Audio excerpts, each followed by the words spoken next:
Hello बच्चों, मैं हूं मनीष गुप्ता और मैं आपका बहुत बहुत स्वागत करता हूं आपके अपने favourite channel master mind solution पर।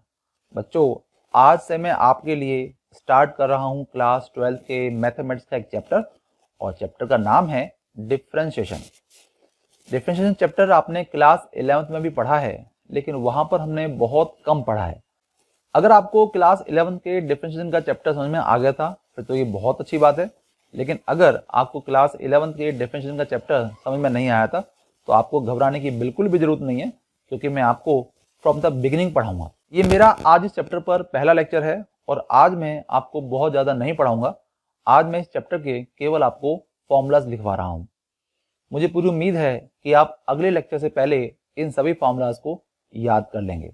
बहुत से बच्चे कह रहे हैं कि सर हमें तो फॉर्मूला याद हैं, तो ये तो बहुत अच्छी बात है कि आपको फॉर्मूलाज याद हैं, लेकिन जिन बच्चों ने फॉर्मूलाज लर्न नहीं करे हैं या उनको अभी तक याद नहीं है या उनको ये पता ही नहीं है कि इस चैप्टर में कौन कौन से फॉर्मूलाज हैं, तो वो सब बच्चे मेरे फॉर्मूलाज को नोट करें और उनको अगले लेक्चर से पहले याद भी कर लें। मुझे पूरी उम्मीद है कि इस चैप्टर को मेरे से पढ़ने के बाद आपको किसी भी तरह की कोई भी दिक्कत या परेशानी या कोई भी क्वेश्चन आपके माइंड में नहीं रहेगा। आपके सारे डाउट्स क्लियर हो जाएंगे। अगर आपको मेरा पढ़ाने का तरीका पसंद आए तो आप मेरी वीडियो को लाइक करें और अपने फ्रेंड्स में और रिलेटिव में मेरी वीडियो को शेयर भी करें। और अगर आप चैनल पर पहली बार आए हैं तो आप मेरे चैनल को सब्सक्राइब करें और सब्सक्राइब के बाद में जो बेल आइकन है उसे जरूर दबाएं, ताकि मैं जब भी कोई नई वीडियो अपलोड करूं तो उसका नोटिफिकेशन आप पास आ जाए। तो चलिए स्टार्ट करते हैं आज की पढ़ाई।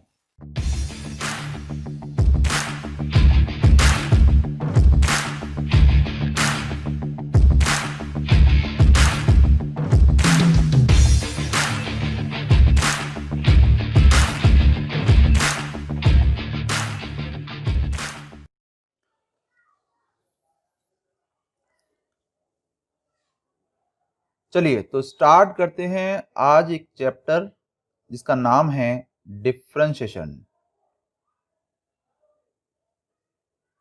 डिफरेंशिएशन चैप्टर का नाम है। क्लास 11th में आपने एक चैप्टर पढ़ा था जिसका नाम था लिमिट्स एंड डेरिवेटिव। आप सबको याद आ गया होगा।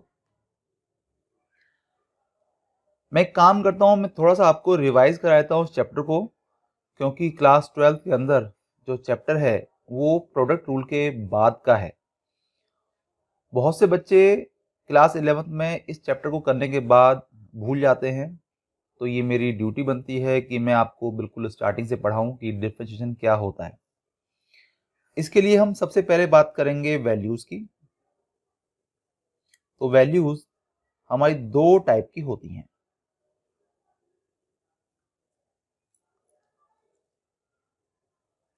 एक वैल्यू होती है हमारी जिसे हम कहते हैं कांस्टेंट वैल्यू, कांस्टेंट वैल्यू, और हमारी दूसरी वैल्यू होती है वेरिएबल वैल्यू, वेरिएबल वैल्यू। ये जो कांस्टेंट वैल्यू होती हैं ये भी दो टाइप की होती हैं। एक होती हैं आर्बिट्ररी कांस्टेंट, आर्बिट्ररी कांस्टेंट्स, और दूसरी वैल्यू होती है हमारी फिक्स्ड कांस्टेंट, फिक्स्ड कांस्टेंट। चलिए पहले बात कर लेते हैं कि आर्बिट्ररी कांस्टेंट क्या होते हैं। आर्बिट्ररी कांस्टेंट का मतलब है वे कांस्टेंट जिनकी वैल्यू हर क्वेश्चन में डिफरेंट होती है और इन्हें हम इंग्लिश के स्मॉल लेटर से रिप्रेजेंट करते हैं, जैसे कि ABC। तो हर क्वेश्चन में ABC का मतलब अलग अलग होता है। अगर हम बात करें फिक्स्ड कांस्टेंट की, तो जैसे कि हमें नाम से पता चल रहा है फिक्स्ड कांस्टेंट, ये वो कांस्टेंट हैं जिनकी वैल्यू हर क्वेश्चन में सेम रहती है। जैसे पाई, पाई की वैल्यू हर क्वेश्चन में क्या होती है 22/7 होती है। जैसे रूट टू, रूट टू की वैल्यू क्या होती है, ये होती है 1.414। ठीक है, तो इस तरह से ये होते हैं हमारे फिक्स्ड कांस्टेंट। चलिए अब बात करते हैं वेरिएबल वैल्यूज की। वेरिएबल वैल्यूज भी हमारी टू टाइप्स की होती हैं। एक होती है हमारी डिपेंडेंट वैल्यूज, डिपेंडेंट वैल्यूज, और दूसरी होती है हमारी independent values, independent values. Dependent values को जनरली हम कैपिटल लेटर से रिप्रेजेंट करते हैं, जैसे कि एक्स वाई जेड, या इनको हम ए बी सी से भी रिप्रेजेंट कर सकते हैं। और जो हमारी इंडिपेंडेंट वैल्यूज होती हैं इन्हें हम जनरली इंग्लिश के स्मॉल लेटर से रिप्रेजेंट करते हैं, जैसे कि स्मॉल एक्स वाई जेड। ठीक है, अब मैं आपको एक एग्जांपल देता हूं जिसके अंदर हम डिपेंडेंट और इंडिपेंडेंट वेरिएबल को इंक्लूड करेंगे। देखिए, ये तो आपको बात पता ही है कि कोई भी हम इक्वेशन बनाते हैं तो उसके अंदर कांस्टेंट वैल्यूज भी होती हैं और वेरिएबल वैल्यूज भी होती हैं। जैसे मैं आपके सामने एक एग्जांपल लिखता हूं कि area of circle, area of circle क्या होता है इसका फॉर्मूला? इसका फॉर्मूला होता है पाई आर स्क्वायर। अगर मैं एरिया ऑफ सर्कल को ए से रिप्रेजेंट कर दूं तो क्या हो जाएगा? ये हो जाएगा A is equal to pi r square. तो ये जो पाई है आप देख रहे हैं ये क्या है? ये एक फिक्स्ड कांस्टेंट है। और जो ए है वो क्या है? वो एक वेरिएबल है। और जो आर है यानी रेडियस है ये भी एक वेरिएबल है। अगर मैं ये कहूं कि जो एरिया है वो डिपेंड कर रहा है रेडियस के ऊपर, तो इसका मतलब ये हुआ कि जो ए है ये डिपेंडेंट वेरिएबल है। क्या है ये? डिपेंडेंट वेरिएबल है। और जो आर है ये हमारा इंडिपेंडेंट वेरिएबल है, इंडिपेंडेंट वेरिएबल है। ठीक है, अब हमें ये वाली बात पता है कि अगर हम इंडिपेंडेंट वेरिएबल में कुछ चेंजेस लेके आएंगे तो हमारा डिपेंडेंट वेरिएबल चेंज होगा। जैसे एरिया इक्वल टू क्या है हमारा? पाई आर स्क्वायर। अगर यहाँ पे मैं आर की वैल्यू 1 पुट कर देता हूँ तो एरिया क्या आएगा सर्कल का? वो आएगा पाई। अगर मैं आर की वैल्यू 2 पुट कर दूँ तो एरिया क्या आएगा? एरिया आएगा 4 पाई। अगर मैं आर की वैल्यू 3 पुट कर दूँ तो एरिया क्या आएगा सर्कल का? ये आएगा 9 पाई। ठीक है, तो हम ये देख रहे हैं कि जैसे जैसे हम रेडियस में चेंजेस लेके आ रहे हैं सर्कल का जो एरिया है वो भी चेंज हो रहा है। ठीक है, लेकिन रेडियस में जिस रेट से चेंज आ रहा है क्या एरिया में भी उसी रेट से चेंज आ रहा है? आप देख लीजिए कि अगर हमने रेडियस में 1 यूनिट की इंक्रीमेंट किया है तो एरिया में 3 यूनिट का इंक्रीमेंट हुआ है। लेकिन उसके बाद जब हमने एक और यूनिट का इंक्रीमेंट किया हमने रेडियस में तो इस बार एरिया में 5 यूनिट का इंक्रीमेंट हुआ है। तो ये जरूरी नहीं है कि हम रेडियस में जिस रेट से चेंज कर रहे हैं हमारा एरिया भी उसी रेट से चेंज होगा। ठीक है, तो डिफरेंशिएशन का जो यूज है वो ये है कि इंडिपेंडेंट वेरिएबल में चेंजेस लाने से हमारा डिपेंडेंट वेरिएबल चेंज होता है, लेकिन किस रेट से चेंज होता है उस रेट को फाइंड करने के लिए हम लोग डिफरेंशिएशन का यूज करते हैं। तो ये वाली बात मैं आपके लिए लिखना भी चाहता हूं, तो मैं यहां पर लिख देता हूं। मैंने यहां लिख रहा हूं आपके लिए कि differentiation is used to find the rate at which the dependent variable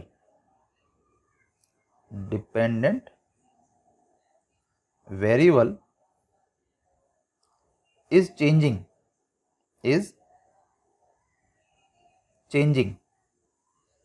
when there is a change in independent variable।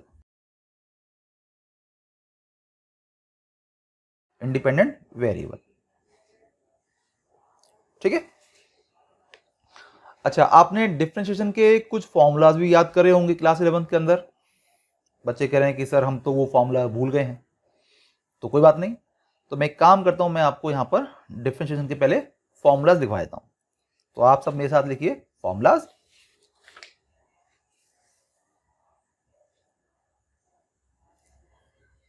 तो डालिए हेडिंग फॉर्मूलाज ऑफ डिफरेंशिएशन।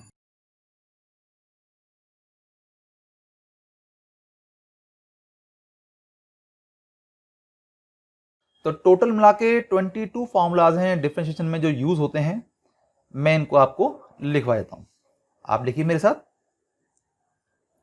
हमारा पहला फॉर्मूला है D upon D x of X raise N, यानी X raise N का derivative, ये होता है N X raise N minus one. हमारा दूसरा फॉर्मूला है D upon D x of X, ये होता है वन। तीसरा फॉर्मूला है डी अपॉन डी एक्स यानी डेरिवेटिव ऑफ कांस्टेंट, कांस्टेंट का डेरिवेटिव जीरो होता है। हमारा चौथा फॉर्मूला है D upon D x of one upon x raise N, ये होता है माइनस एन अपॉन में X raise N plus one. पांचवा फॉर्मूला है D upon D x of one upon X, ये होता है माइनस वन अपॉन में एक्स स्क्वायर। छठा फॉर्मूला है D upon D x of root X, ये होता है one upon two root X. सातवां फॉर्मूला है D upon D x of one upon root X, ये होता है माइनस वन अपॉन में two x raise three by two, और हम इसे लिख सकते हैं minus one upon two x into root x. Eighth formula है D upon D x of e raise x, ये ई रेज एक्स ही होता है। नाइन्थ फॉर्मूला है D upon D x of a raise x, ये होता है a raise x log a. अब देखिए यहां पर ई है तो यहां पर ई ही होना चाहिए, लेकिन यहां पर ए है तो यहां पर ए होना जरूरी नहीं है, यहां पर कोई कांस्टेंट वैल्यू और भी हो सकती है। ये बी रेज एक्स हो सकता है, ये सी रेज एक्स हो सकता है, ये फाइव रेज एक्स हो सकता है, ठीक है। तो इस तरीके से हमारा टेंथ फॉर्मूला है D upon D x of log x, log x का डेरिवेटिव होता है one upon x. 11th formula है D upon D x of sine x, ये होता है कॉस एक्स।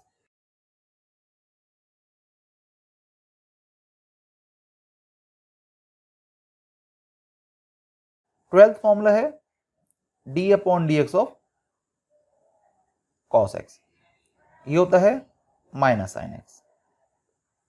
13th फॉर्मूला है D upon D x of tan x, ये होता है secant square x. 14th formula है D upon D x of cot x, ये होता है minus cos x square x. 15th formula है D upon D x of secant x, ये होता है secant x and tan x. 16th formula है D upon D x of cosec x, ये होता है minus cosec x and cot x.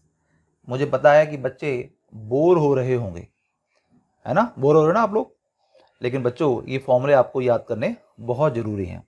अगर ये फॉर्मूले आपको लर्न नहीं होंगे तो आप ये क्वेश्चंस नहीं कर पाएंगे। चलिए 17th फॉर्मूला लिखते हैं।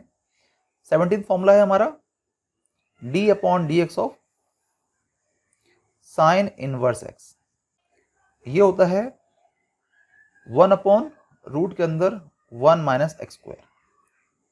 18th फॉर्मूला होता है D upon D x of cos inverse x, ये होता है माइनस वन अपॉन रूट के अंदर one minus x square. 19th formula है D upon D x of tan inverse x, ये होता है one upon one plus x square. 20th formula है D upon D x of cot inverse x, ये होता है minus one upon one plus x square. 21st formula होता है D upon D x of secant inverse x, ये होता है one upon root के अंदर one upon X and root के अंदर X square minus one. 22 formula होता है D upon D x of cosec inverse x, ये होता है minus one upon x into root के अंदर एक्स स्क्वायर माइनस वन। ठीक है, तो ये दोनों फॉर्मूले आपको सेम नजर आ रहे हैं, बस जो डिफरेंस है वो है माइनस साइन का। ये दोनों फॉर्मूले भी सेम है, बट डिफरेंस क्या है, माइनस साइन का। ये दोनों फॉर्मूले भी सेम है और डिफरेंस क्या है, सिर्फ माइनस साइन का डिफरेंस है। ठीक है, इसके साथ साथ हमें कुछ और फॉर्मूले भी लर्न करने हैं। ये फॉर्मूले डिफरेंशिएशन के नहीं हैं, ये लॉग फॉर्मूलाज हैं। तो मैं आपके लिए ये फॉर्मूले लिख देता हूं। तो डालेंगे heading log formulas. Log formulas, हम लोग चाहे डिफरेंशिएशन कर रहे हैं या हम इंटीग्रेशन जब करेंगे तो उस समय भी ये फॉर्मूलाज यूज होंगे। तो देखिए हमारा जो पहला फॉर्मूला है वो है log ऑफ m इंटू में n, ये होता है log m plus log n। हमारा दूसरा फॉर्मूला है log of m into n into में p, ये होता है log m plus log n plus log p। अगर यहां पर 3 से ज्यादा टर्म मल्टीप्लाई हो रही हैं तो आगे वो भी आ जाएंगे। ठीक है, हमारा तीसरा फॉर्मूला है log of m upon n। ठीक है, ये होता है log m minus log n। हम इसको minus log of n upon m भी कर सकते हैं, यानी अगर हमें इन दोनों वैल्यूज को ऊपर नीचे करना है तो हमें बाहर माइनस साइन लगाना होगा। फोर्थ फॉर्मूला है log of a raise m का, ये होता है m log a। पांचवा फॉर्मूला है log of a to the base a। देखिए यहां पर ये जो लिखा हुआ है इसे हम बेस कहते हैं। तो जो यहां पे लिखा हुआ है और जो बेस है अगर ये दोनों सेम हैं तो इसका मतलब होता है 1। ठीक है, अब यहां पर कुछ भी लिखा हो लेकिन जो यहां लिखा है वही बेस होना चाहिए, अगर ऐसा है तो उसका मतलब 1 होता है। छठा फॉर्मूला है हमारा, अगर हमें a रेज m दिया हुआ है तो हम इसको लिख सकते हैं e raise m log a, e raise m log a, या हम इसे e raise log of a raise m मिल सकते हैं। तो ये वाली बातों को पता है, जैसे देखिए फॉर्मूला नंबर 4 में जो ये लिखा है वही ये लिखा हुआ है। ठीक है ना, और हम इसको ऐसे लिख सकते हैं। ठीक है, तो ये हमारा हो गया फॉर्मूला। एक फॉर्मूला और है, वो है log of a to the base b। अगर हम चाहते हैं कि हम अपने बेस को चेंज कर लें तो उसके लिए फॉर्मूला है ये, उसका फॉर्मूला होता है log a अपॉन में log b। यहां पर ये वाला फॉर्मूला मैंने क्यों लिखा है इस बात को मैं जरा जस्टिफाई कर दूं। हमने एक 10th फॉर्मूला लिखा है डेरिवेटिव ऑफ log x, ये होता है 1 अपॉन x। देखिए यहां log में या यहां कहीं भी आप बेस नहीं देख रहे हैं। अगर बेस नहीं है log फंक्शन का तो उसका बेस क्या होता है, वो बाय डिफॉल्ट e होता है। तो log x का डेरिवेटिव 1 अपॉन x तभी होगा जबकि इसका बेस क्या होगा, e होगा। अगर इसका बेस e नहीं है, कुछ और है, तो पहले हमें उसका बेस e बनाना पड़ेगा। तो इस फॉर्मूले से हम लोग बेस को चेंज कर सकते हैं, तो ये फॉर्मूला यूज होगा। ठीक है, मुझे पूरी उम्मीद है कि जो आज आपको मैंने पढ़ाया है वो आपको बहुत अच्छे से समझ में आया होगा और आपने अब तक मेरी वीडियो को लाइक भी कर दिया होगा। और अगर आप पहली बार मेरे चैनल पर आए थे तो आपने मेरे चैनल को सब्सक्राइब भी किया होगा और सब्सक्राइब के बाद आप जो बेल आइकन है उसे जरूर प्रेस किया होगा। इससे होगा ये कि जब भी मैं कोई नई वीडियो अपलोड करूंगा तो उसका नोटिफिकेशन आपका आता रहेगा। तो चलिए मिलते हैं अगली वीडियो में, तब तक के लिए बाय बाय, थैंक यू।